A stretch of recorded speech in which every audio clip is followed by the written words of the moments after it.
मायावती जी अच्छी नेता, पुराने नेता, पेशे से चिकित्सक, आजा भैया। नमस्कार, एमपी टॉक शो में आपका स्वागत है। मैं हूं मनोज तिवारी। आज मैं हरिया में हूं। हरिया विधानसभा प्रयागराज की एक ऐसी विधानसभा है जहां बहुत बड़े बड़े नेता हैं और हरिया की तरफ जो है सबकी निगाहें रहती है। उसी में आज हम पूर्व विधायक प्रशांत सिंह राहुल के साथ हैं। प्रशांत सिंह के साथ हैं और आज हम बातचीत करेंगे प्रशांत सिंह से हरिया के बारे में। बहुत देर न करते हुए प्रशांत जी से आपकी मुलाकात करो। प्रशांत जी, आपका हमारे टॉक शो में बहुत बहुत स्वागत है। नमस्कार मनोज जी, आपका बहुत बहुत बधाई, धन्यवाद कि आप हमको याद करते हैं समय पर। विधायक जी, सबसे पहले तो ये बताइए, आप भी हरिया के पूर्व विधायक रहे हैं। 10 साल से पिछले 10 साल से हाकिम लाल जी विधायक हैं और वो जो है कभी बसपा से पहले थे, अब जो है समाजवादी पार्टी से हैं। इन 10 सालों में हरिया के विकास को लेकर के आपका क्या नजरिया है? सबसे पहले मैं, क्योंकि आप भी हरिया को बहुत ही अच्छे से जानते हैं जी। हरिया में पिछले 10 सालों में, 10 साल क्या कहूँ, लगभग 8.5-9 साल होने को हैं। हाँ। हरिया में पिछले 8.5-9 सालों में विकास के नाम पर एक ईंट भी नहीं रखा गया, न उसके लिए प्रयास किया गया और ना ही मुझे लगता है कि कोई प्रयास किया जाएगा। अच्छा, बिल्कुल बिल्कुल। फिलहाल मैं अभी की बात कर रहा हूँ, वर्तमान परिवेश को देखते हुए मैं बात कर रहा हूँ।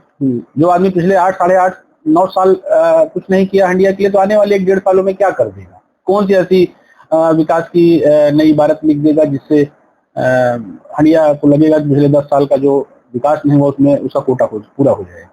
अच्छा विधायक जी, इसकी क्या वजह मानते हैं? विपक्ष के विधायक हैं इसलिए, या जो है फिर और कोई वजह? नहीं, इसकी सिर्फ एक और एक वजह है कि आदमी के अंदर काम करने की इच्छा शक्ति नहीं है। आदमी काम नहीं करना चाहता। मैंने बहुत विपक्षी विधायकों को देखा है। मैं सदन में जब मैं रहता था तो मैं आदरणीय प्रमोद तिवारी जी को मैं देखता था, उनके साथ में सदन में रहने का मुझे मौका मिला। और आदरणीय हुकुम सिंह जी जो भाजपा के वरिष्ठ नेता हुआ करते थे उस समय सदन के कैराना से, और अनुप्रिया जी भी उस समय पूर्व में रही, उस समय जब मैं सदन में सदस्य था। ये लोग विपक्ष के ही विधायक थे, लेकिन वो लड़ के झगड़ के प्रयास करके कुछ मुख्यमंत्री, तत्कालीन मुख्यमंत्री श्री अखिलेश यादव जी से मिल करके कुछ अपने प्रयास के अधिकारियों के पास बैठ करके काम करा ले जाते थे। वो भी काम कराते थे और लगातार 2-2, 3-3, 4-4 बार विधायक रहे। हुकुम सिंह जी लगातार कैराना से 6 या 7 बार विधायक रहे। प्रमोद तिवारी जी, आदरणीय प्रमोद तिवारी जी कई बार विधायक रहे और उनकी बेटी भी अभी विधायक है, वो राज्यसभा सांसद है। वो लोग भी तो विपक्ष में रहकर काम कराते थे। आदमी के अंदर इच्छा शक्ति हो तो निश्चित तौर पर बहुत कुछ कराया जा सकता है। तो मान लिया विधायक ने नहीं कराया, तो सत्ता पक्ष के तो बहुत बड़े बड़े नेता हैं हरिया में, उनको तो करवाना चाहिए था। नहीं, बिल्कुल करवाना चाहिए, हो भी रहा है। सरकार की योजनाएं जो आ रही हैं, कुछ हमारे सत्ता पक्ष से रिलेटेड जो नेता हैं पद पे हैं, उनके माध्यम से आ रहे हैं। सरकार ने जो योजनाएं सब जगह के लिए लागू की हैं, ब्लॉक स्तर पर, ग्रामीण स्तर पर, तहसील स्तर पर, वो तो हो ही रहा है। उसमें तो कोई कमी नहीं है। उसमें विधायक का रोल भी नहीं, कोई रोल नहीं है। अच्छा नेताजी, आज हरिया की समस्या जो है आप क्या देखते हैं? आज की डेट में टूटी सड़कें और कार्यकर्ताओं की उपेक्षा, आम जनमानस की उपेक्षा। आम जनमानस जो एक विधायक से उम्मीद करता है कि कम से कम इतना तो होना चाहिए, उसमें शून्य। जब आम जनमानस अपने विधायक, अपने नेता के पास जाता है तो कम से कम सम्मान की तो अपेक्षा करता है कि कम से कम सम्मान मिलेगा। काम तो किसी का कम होगा, किसी का ज्यादा होगा, किसी का हो सकता ना भी हो, लेकिन उसके लिए प्रयास किया जा सकता है। आज की डेट में वो बिल्कुल शून्य पे है। अगर मैं पर्सनल काम की बात ना करूं तो हरिया में डिग्री कॉलेजेज हैं, पॉलिटेक्निक कॉलेज भी है, हरिया में एक मेडिकल कॉलेज भी है, हरिया में पीएससी, सीएससी, ये सब तो है। पूर्व की सरकारों ने या मंत्रियों ने या विधायकों ने कोशिश करके करवाया है। हरिया को और मेजा को जोड़ने के लिए एक पुल की सख्त जरूरत है गंगा जी पर, और उसके लिए सरकारें आज तक क्या किए हैं और प्रतिनिधि लोग क्या कर रहे हैं? देखिए, जितना मैं जानता हूँ पिछले 2-3 सालों में एक बार शायद प्रयास हुआ था। आदरणीय डिप्टी सीएम श्री केशव प्रसाद मौर्य जी शायद गए भी थे मेजा में, वहां पे विधायिका रही श्री कवरिया जी, नीलम कवरिया जी। उस समय कुछ बातें हुई थी, उसका डीपीआर भी बन के गया था। अब क्या कारण है, वो क्यों नहीं मूर्त रूप ले पाया, क्यों नहीं वो हो पाया, ये इसके लिए थोड़ा सा मुझे जानकारी कम है। मैं ये जानना चाहता हूँ कि जरूरी है ना? बिल्कुल जरूरी है। इलाहाबाद में तो माननीय मुख्यमंत्री जी ने अभी एक 4 पुल दिए, पुल उन्होंने नैनी पे दिया, शास्त्री ब्रिज के पैरेलल एक पुल दिया, हेतापट्टी और वो वहां से पुल दिया, चार पुल दिया। सलोनी, यमुना जी पे बनी रहा है, उन्होंने बनी रहा है, उधर पापा मऊ में बनी रहा है। निश्चित तौर पर यहाँ पे तो बहुत कुछ हो भी रहा है। अरे अगला विधायक अगर प्रशांत सिंह बनते हैं तो मांग होगी या उपाय करेंगे? निश्चित तौर पर अगर आम जनमानस की मांग है तो उसके लिए माननीय मुख्यमंत्री जी से, माननीय नितिन गडकरी जी से, या जो भी उस समय उस विभाग को देखेगा, उससे हम लोग मिलकर कोशिश करेंगे कि एक पुल हरिया से मेजा को जोड़ने वाला, क्योंकि यहाँ पे भी इधर से लोग जो उधर जाते हैं, एमपी की तरफ जाते हैं, मिर्जापुर की तरफ जाते हैं, बिल्कुल दिक्कतें होती है। बरसात में ज्यादा दिक्कत होती है, पीपे का पुल बनता है, दुर्घटनाग्रस्त होती है। तो निश्चित तौर पर जरूरत होगी तो उसके लिए लड़ाई लड़ा जाएगा, कहा जाएगा, प्रयास किया जाएगा। अच्छा नेताजी, एक बात कहा रहता है कि हरिया में इतने बड़े बड़े नेता हैं और गुटबाजी बहुत करते हैं, एक दूसरे की टांग खींचने में लगा रहता है, और इसी समीकरण में तीसरा जो है बाजी मार लेता है। आखिर गुटबाजी है क्यों?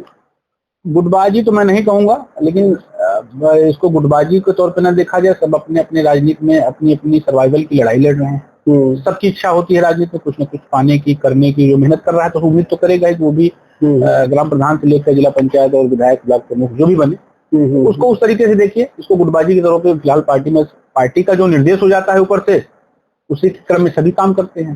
कोई बहुत अच्छे से काम कर ले जाता है, कोई बहुत न्यूट्रल होकर काम करता है। काम पार्टी के लिए सभी करते हैं। पार्टी की बात नहीं कर रहा हूँ, कभी कभी जो एक कहावत बहुत फेमस है ना कि बंदर बांट में जो है किसी को नहीं मिला, तो कभी कभी लोग कहते हैं कि भैया फलाने न जीते, हम भले वो अगला जीत जाए। तो ये सिचुएशन तो पिछले विधानसभा में देखी गई थी, आप इसके अनुभवी भी है? कुछ ऐसे होंगे, मुझे ख्याल से बहुत लार्ज स्केल पर ऐसा कुछ नहीं, कुछ थोड़ा बहुत जिसकी महत्वाकांक्षाएं पार्टी से लाइन से बढ़ के होंगी, वैसे लोगों की ये चीज हो सकती है। पार्टी लाइन से ज्यादा महत्वाकांक्षा हो जाएगी तब तो निश्चित तौर पर नुकसान होगा। ये राजनीतिक गलियारे में चर्चा है कि अगर गुटबाजी ना हुई होती तो प्रशांत सिंह विधायक होते। अब ये तो अगर आम जनमानस और पॉलिटिकल लोग सोच रहे हैं तो निश्चित तौर पर कुछ ठीक सोच रहे होंगे। कुछ तो उनका एनालिसिस होगा। अगर वो पार्टी के कुछ सम्मानित और बड़े नेता इस बारे में सोच रहे हैं तो निश्चित तौर पर उनका अपना एक एनालिसिस तो होगा ही होगा। पार्टी जीतने के बाद भी मूल्यांकन करती है और हारने के बाद भी सीट का मूल्यांकन सर्वे होता है, क्यों हारा गया, क्या क्या कारण रहे, किन किन बिंदुओं पर चर्चा होनी चाहिए हारने के बाद। तो निश्चित तौर पर कुछ न कुछ होगा। प्रशांत सिंह जो है वो निषाद पार्टी के नेता है। प्रशांत सिंह निषाद पार्टी में निश्चित तौर में है, लेकिन प्रशांत सिंह सबके लिए खड़े रहते हैं और आधी रात को खड़े रहते हैं। मेरे पास चाहे मैं निषाद पार्टी में हूँ, लेकिन बीजेपी के लिए भी काम करता हूँ, निषाद के लिए मैं करता ही करता हूँ। लेकिन प्रशांत सिंह के पास अगर कोई भी आ जाएगा जिसको जरूरत है, निश्चित तौर पर मैं खड़ा रहता हूँ उनकी मदद करने की कोशिश। आपको लगता है कि जो 2027 में भी जो है हरिया विधानसभा निषाद पार्टी के साथ ही रहेगी? बिल्कुल रहेगी, बिल्कुल रहेगी। अभी तो उसमें कोई शक नहीं है कि निषाद पार्टी कहीं जा रही है। निषाद पार्टी एक हिस्सा है, महत्वपूर्ण हिस्सा है। भारतीय जनता पार्टी एनडीए गठबंधन का एक बहुत महत्वपूर्ण हिस्सा है, और निषाद पार्टी योगी जी और मोदी जी को आगे बढ़ाने के लिए जितना कर सके किया जाएगा। वैसे निषाद पार्टी को उसका हक मिला नहीं। अब ये तो कुछ बड़े निषाद बार बार कहते हैं कि निषाद समाज को जो है अनुसूचित जाति में नहीं डाला जा रहा है, डबल इंजन की सरकार ने वायदा किया था। आपको लगता है 2027 में रहता है कि निषाद पार्टी? तौर पर निषाद पार्टी जहां है और मजबूती के साथ पार्टी के साथ खड़ी रहेगी, भारतीय जनता पार्टी गठबंधन के साथ खड़ी रहेगी। कुछ मांग है वो तो बड़े हमारे राष्ट्रीय अध्यक्ष श्री आदरणीय संजय निषाद जी और माननीय मोदी जी, प्रधानमंत्री जी, माननीय गृह मंत्री अमित शाह जी, उनके स्तर का विषय है, वो उस पर मेरा कुछ बोलना थोड़ा सा। चलिए मैं बात करता हूँ। अभी तो आए थे डॉक्टर संजय निषाद, और जो है आप उनके पास में ही थे, बहुत आत्मीय मुलाकात की, हमने फोटो देखा था। तो ये कंफर्म है कि हरिया से प्रशांत सिंह ही जो है विधायकी फिर लड़ेंगे।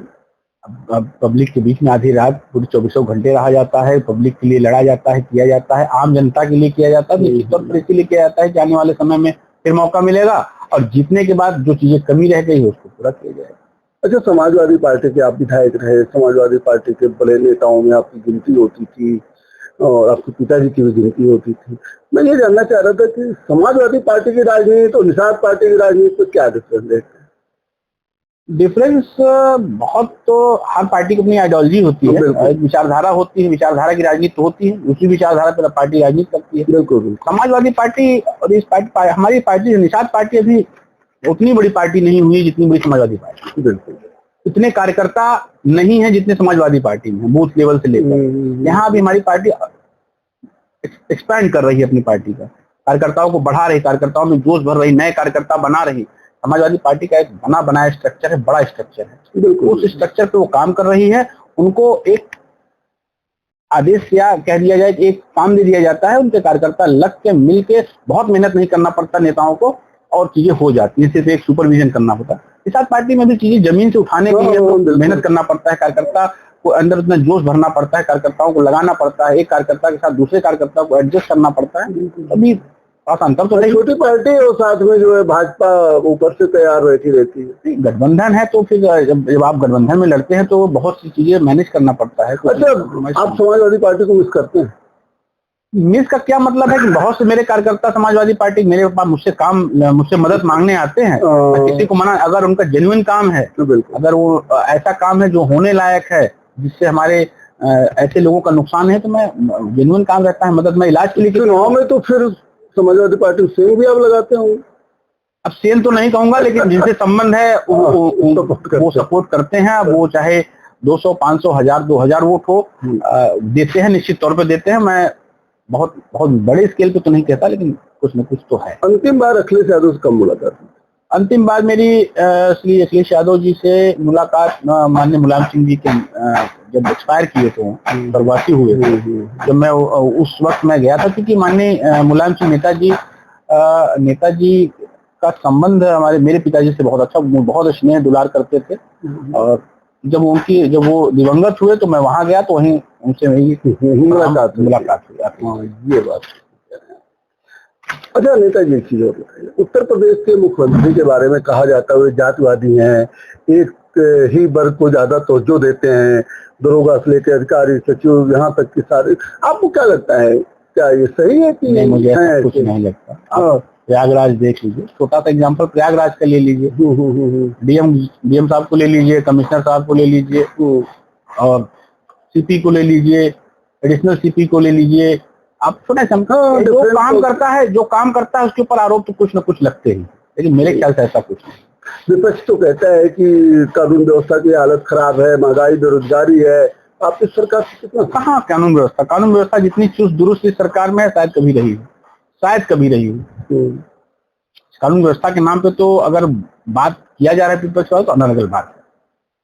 अब महंगाई, अभी जीएसटी, माननीय प्रधानमंत्री जी ने जीएसटी को कम करने से, आप समझिए कि मैं आपको क्या बताऊं, अभी धनतेरस के दिन देखिएगा आप, नवरात्रि में तो बूम रहा मार्केट में, धनतेरस पे देखिएगा कितना बूम रहेगा जीएसटी कम होने की वजह से। महंगाई तो बहुत कम हो गई। जीएसटी का बहुत बड़ा ऐतिहासिक फैसला है माननीय मोदी जी का।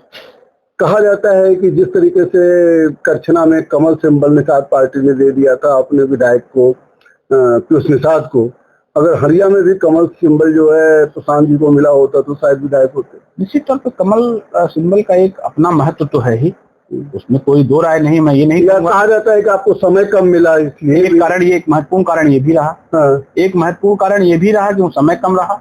एक कारण ये भी रहा कि थाली जो निषाद पार्टी की थी वो नहीं थी, उसको हम लोगों को जमीन पर पहुंचाने में हम लोगों ने पहुंचा दिया था। 81,000 लोगों ने मत दिया, तो इसका मतलब लगभग 99% घरों में पहुंच गया। लेकिन जो बुजुर्ग महिलाएं होती हैं वो थोड़ा सा उसमें भ्रमित हुई। और कमल सिंबल का अपना महत्व तो है ही, कौन नहीं चाहेगा कि मैं कमल सिंबल पे लड़ूं, सभी चाहेंगे। लेकिन निषाद पार्टी का सिंबल भी बहुत ही कम समय में हम लोगों ने पहुंचा दिया। 2-4 दिन का समय मिला होता तो शायद ये अंतर जो 2-3 हजार का रहा, 3032, ये अंतर पटकर कम से कम 10,000 से हम 15,000 प्लस। आपके मेरे साथ बातचीत में जो है खड़िया विधायक ने आपको जो है क्या कहते हैं पिछड़ा विरोधी बताया। उन्होंने कहा कि पिछड़ा विरोधी हैं, और जो है इस पर आप क्या? एक्चुअली माननीय विधायक खंडिया के पास राजनीति करने का कोई मुद्दा नहीं बचा है। आप मान लीजिए उनको राजनीति करने का कोई मुद्दा नहीं बचा है। आप हंडिया के चक्की, चौराहे, सड़क, गली कूचे में पूछ लेंगे, मेरे ऊपर कभी न पिछड़ा विरोधी, न दलित विरोधी, न सवर्ण विरोधी, न कोई विरोधी का कोई आरोप ही नहीं लगा सकता। जितना पिछड़े गए शुभचिंतक वो है ना, मुझे भी पता है, पूरे हंडिया को पता है, जो अपने समाज के लोगों को ऊपर मुकदमा करवा सकता है। जब से ये विधायक हुए हैं, मैं आपको लिस्ट दे दूंगा कितने लोगों पर स्वयं मुकदमा इन्होंने कराया है, और सब पिछड़े थे। एक तो उनके समाज का था, एक पाल बिरादरी का था, एक पटेल बिरादरी का था। उनको उनके पास कुछ मुद्दा नहीं है। विकास का मुद्दा जब नहीं रहेगा तब इस तरीके की बात, अनर्गल बात करेंगे कि मैं पिछड़ा विरोधी हूँ, सामंतवाद, इस तरीके की बात करते हैं। तो अब मैं बहुत सी चीजें ऐसी हैं कैमरा पे नहीं कही जा सकती, मैं आपको बताऊंगा कि इनकी कैसे कैसे क्या क्या इनके कृत्य हैं। हमने सुना कि हाकिमलाल बिंद समाज से हैं, लेकिन उनसे ज्यादा बिंद समाज आपको पसंद करते हैं। अभी आपके आने से पहले मेरे पास कम से कम 8-10 लोग अभी बिंद समाज के ही है। अब थोड़ा सा पहले आए होते तो शायद मैं आपसे कैमरे के बाहर बात करा देता और वो उनकी असली सच्चाई बताता, कौन पिछड़ा विरोधी है, कौन समाज विरोधी है। अच्छा, 2027 के लिए क्या तैयारी है? 27 के लिए पूरी तैयारी है। मैं इलेक्शन मोड में 24 घंटे रहता हूँ मनोज जी। आज अगर इलेक्शन करा दिया जाए तो मैं आज इलेक्शन लड़ लूंगा।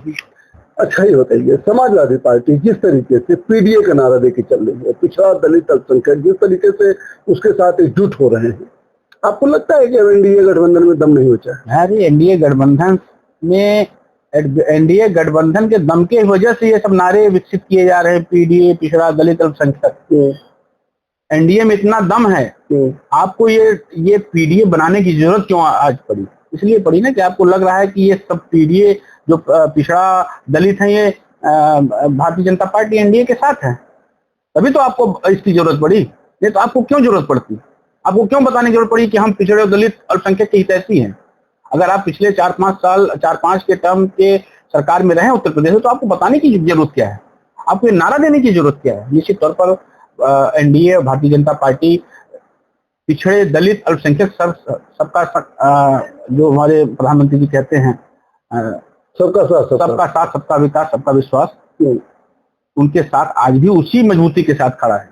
इसीलिए उसी के इनसिक्योरिटी में पीडीए नारा दिया गया है। और 2024 में पीडीए ने काम भी किया है। काम किया उस परिस्थिति में कुछ एक दो, जैसे चलते चुनाव के दौरान कोई एक आध दो मुद्दा हावी हो जाए और वो लोगों के विपक्ष ने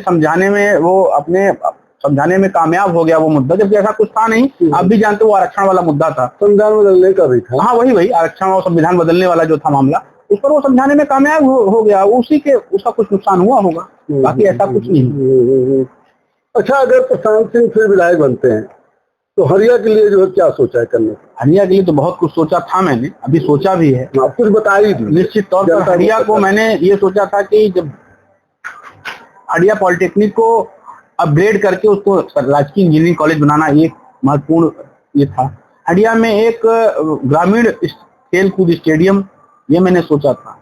हरिया को मैंने जो ये हमारा आयुर्वेदिक मेडिकल कॉलेज है, इसके इंफ्रास्ट्रक्चर को और बढ़ाने का, एक्सपेंशन का, कई चीजें दिमाग में ऐसे हैं, और चीजें हैं, एक दो चीजें तो मैंने बताया। आप मौका मिलेगा तो फिर निश्चित तौर पर ये राजकीय इंजीनियरिंग कॉलेज वाला तो मेरे पहली प्राथमिकता है। हंडिया मगर एक राजकीय इंजीनियरिंग कॉलेज हो जाए, इतना बड़ा हमारा हंडिया पॉलिटेक्निक है, इतना बड़ा है अंदर से कि इतने में कम से कम 2 राजकीय इंजीनियरिंग कॉलेज खुले हैं। अगर इसी को अपग्रेड करके माननीय मुख्यमंत्री जी से सरकार से लड़के झगड़ के निवेदन करके आग्रह करके एक राजकीय इंजीनियरिंग कॉलेज प्रयागराज में हो जाए और ग्रामीण में हो जाए, इससे बड़ा उपलब्धि क्या होगा हंडिया के लिए। वर्तमान विधायक तो मुख्यमंत्री से मिल के आए हैं। मुख्यमंत्री जी से तो पूरे प्रदेश के मुख्यमंत्री कोई मिल सकता है। विपक्ष के विधायक, विपक्ष बहुत विधायक मिलते हैं और मिलते हैं। कहा जाता है कि दल बदलने में भी अभी उन्होंने बसपा से लड़ा, फिर जो है क्या कहते हैं कि फिर सपा में चले आए, कल को भाजपा में चले जाए। तो अब जिसकी नीयत ही रहे कुछ करने की, तो उसको ना हम और ना आप कोई कुछ नहीं कर सकता। फिलहाल मुझे इसकी जानकारी नहीं है, तो उनका व्यक्तिगत विषय है। फिलहाल ऐसी मुझे जानकारी अभी पार्टी स्तर से नहीं है। कुल मिला के प्रशांत सिंह को चुनाव लड़ना है, विधायक बनना है हरिया का, दिस इज कंफर्म। चुनाव लड़ना है, विधायक तो वहाँ की जनता बनाएगी, वहाँ का जो हमारी जनता का आशीर्वाद रहेगा तो निश्चित तौर पर बना जाएगा। बन 20 बार जाता थोड़ा सा, या तो किस्मत कहें या तो हाँ, गुरबाजी कुछ भी कहते हैं, 3000 अगर जो है गुटबाजी ना हुई होती तो शायद आज जो है 2-3 दिन का समय मिला होता तो वो भी खाई पाट ली जाती। अच्छा, ये राजनीतिक रूप से तो आपको पता है ही है, ठीक, आप नाम मत लीजिए, लेकिन जिन्होंने गुटबाजी किया है क्या आज उनसे भी संबंध आपके अच्छे हैं? मेरे संबंध किसी से नहीं खराब मेरी तरफ से मेरे संबंध किसी से नहीं खराब है। मेरे चुनाव में मेरा विरोध, पोलिंग पे दमदारी से विरोध करने वाला भी मेरे पास आता है, मुझसे अगर काम लेने की उम्मीद करता है, अगर उसका काम जेन्युइन होता है तो निश्चित तौर पर मैं सोचता हूँ कि ठीक है मेरे पास आया। जो भी जानते रहते हैं, जानता हूँ, लेकिन मैं अपने संबंध किसी से नहीं खराब करता। लोग मुझसे खराब कर ले, मेरा विरोध कर ले, मुझे पिछला विरोधी कह दे, मुझे स्वयं का विरोधी। आपने मुकदमा किया था ना उनके खिलाफ, इसीलिए। कोई मुकदमा नहीं, इलेक्शन पिटीशन था, मुझे कमियां लगी थी उनके नॉमिनेशन फाइल में, मैंने किया। तो बहुत लोग करते हैं, बहुत लोग करते हैं। कम से कम चुनाव होने के बाद सैकड़ों इलेक्शन पिटीशन हाई कोर्ट में दाखिल होते हैं, उसमें कौन सी बड़ी बात है। अब समाज में ये बताएंगे कि मेरे खिलाफ मुकदमा कर दिया और मेरे इतने पैसे लग गए और ये लग गए वो लग गए, ठीक है, ये तो एक प्रक्रिया है, तो प्रक्रिया है। आपको क्या लगता है, स्नातक चुनाव पिछली बार तो सपा जीत गई थी, इस बार एनडीए कैंडिडेट जीतेगा? इस बार एनडीए बहुत ही मजबूती के साथ तैयारी कर रही है। मैं तो देख रहा हूँ, बहुत करीब से देख रहा हूँ तैयारी।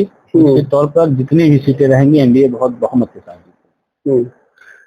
हरिया को लेकर के हरिया की जनता से जो है आप क्या कहेंगे, इस समय बाद में पूछूंगा। मेरे पास एक फायर राउंड है, फायर राउंड में मैं जो नेताओं का नाम लूंगा, उनके बारे में आप जो है एक लाइन बोलिएगा, 1 लाइन 2 लाइन जितना आप कर सके।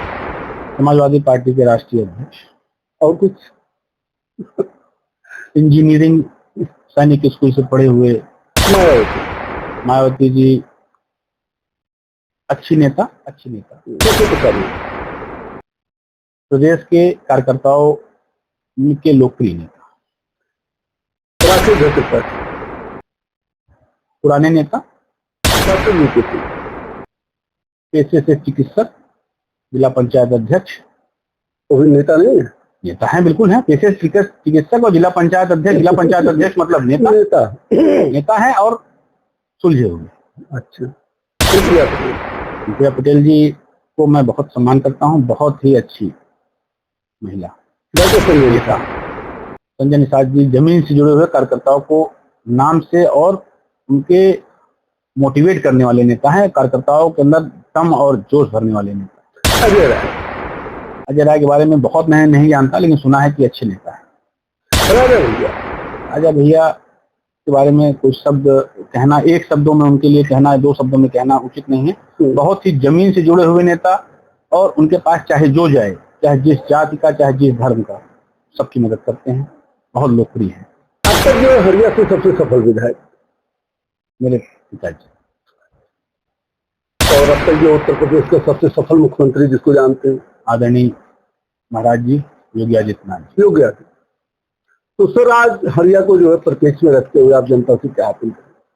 हरिया के सभी सम्मानित मेरे मतदाता, नौजवान साथी, बुजुर्ग, गरीब, अमीर, मैं सब समाज से को प्रणाम करता हूं। मैं आपका भाई हूं, आपका बेटा हूं, आपका भतीजा हूं, आपका दोस्त हूं। जिस संबंध में आप मुझे अपना मान सकते हैं, मैं आपका वो हूं। आपको मैं आश्वस्त करता हूं कि मैं आपका हूं, और आप जिस स्तर से, जिस तरीके से अपने इस भाई, दोस्त, बेटे, भतीजे को चाहेंगे, आपके बीच में, आपके सुख दुख में खड़ा रहेगा। निश्चित तौर पर आपकी लड़ाई लड़ने के लिए मैं हमेशा तैयार रहा हूं, तत्पर रहा हूं, और आगे भी रहूंगा। राजनीति में विधायक नहीं हूं, तब भी विधायक था, तब भी, और आप भविष्य में आपका आशीर्वाद मिलेगा, विधायक बनूंगा तब तो और दमदारी के साथ। आपकी जो पिछले 10 सालों में छूट गया है, आपके विकास की गति और विकास का जो ये रथ जो रुक गया है पिछले 10 सालों में, कोशिश करूंगा कि उस 10 सालों की भरपाई भी आने वाले समय में आपके आशीर्वाद से करूंगा। और आपका भाई, आपके बेटे को आप जहां याद करेंगे, आधी रात को याद करेंगे, आधी रात के आपके बीच में खड़ा मिलेगा, आपकी लड़ाई लड़ेगा, आपके लिए सोचेगा, आपके लिए करेगा। सर, आपने हमारे टॉक शो के लिए समय दिया, इसके लिए आपको बहुत बहुत धन्यवाद। हमारे बहुत ही चिंतक भाई मनोज तिवारी जी आते रहते हैं। जैसा कि आपने देखा, हमारे साथ हरिया से पूर्व विधायक प्रशांत सिंह राहुल जी थे। आपका कहना था कि 24 घंटे इलेक्शन मूड में रहते हैं और जनता के कामों को जो सुनते हैं और उसको करवाते हैं। वर्तमान विधायक जब कि अब 2 कार्यकाल में जो है हरिया ने विकास का मुंह नहीं देखा है, लेकिन जब ये विधायक बनेंगे, जनता इनका साथ देगी तो हरिया के लिए कई योजनाएं इनके दिमाग में हैं। इन सब योजनाओं को मूर्त रूप देंगे। देखते रहिए एमपी टॉक शो। फिर मैं प्रशांत सिंह से आपकी मुलाकात कराऊंगा। बहुत बहुत धन्यवाद।